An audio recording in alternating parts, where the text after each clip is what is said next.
বুটের ডালের হালুয়া। বুটকে সারা রাত ভিজিয়ে রেখেছি, এখন অল্প পানি দিয়ে দিব সিদ্ধ করার জন্য। সিদ্ধ করা হয়ে গিয়েছে, এখন ব্লেন্ডারে ব্লেন্ড করে নেব। বুটের ডালকে স্মুথলি ব্লেন্ড করে নিতে হবে।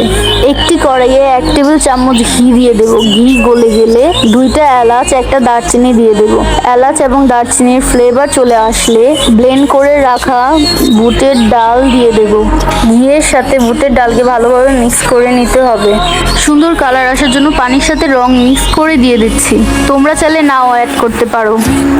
1 কাপ চিনি অল্প অল্প দিয়ে মিক্স করে নেব।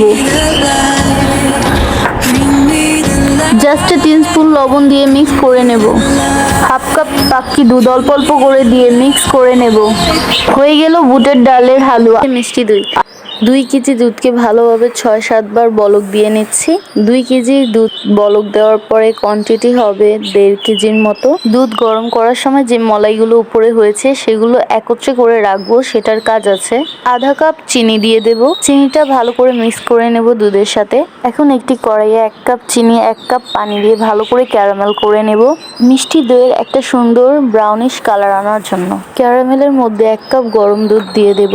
ভালো করে মিক্স করা হয়ে গেলে টক দইয়ের পানি ঝরিয়ে নিয়েছি, দেখতেই পাচ্ছ। গরম দুধের মধ্যে ক্যারামেল দিয়ে ভালোভাবে মিক্স করে নেব।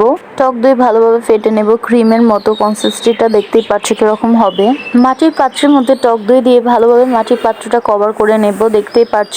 ফেটে রাখা টক দইয়ের মধ্যে এখন অল্প অল্প করে সম্পূর্ণ দুধ দিয়ে দেব এবং মিক্স করে নেব ভালো করে। মাটির পাত্রের মধ্যে মলাইগুলো দিয়ে দেব এবং তোমরা বুঝতেই পারছো মলাইটা কেন দিচ্ছি, এবং হালকা ফেটে নেব। এখন দুধটা দিয়ে দেব। কাপড় দিয়ে কভার করে সারা রাত এভাবেই রেখে দেব কিচেনের মধ্যে। হয়ে গিয়েছে মিষ্টি দই। দেখতেই পাচ্ছ কত সুন্দর লাগছে এবং খেতেও অনেক মজা। তোমার যদি আজকের ভিডিওটা ভালো লাগে তাহলে অবশ্যই সাবস্ক্রাইব করতে ভুলো না এবং নেক্সট ভিডিও দেখতে ভুলো না।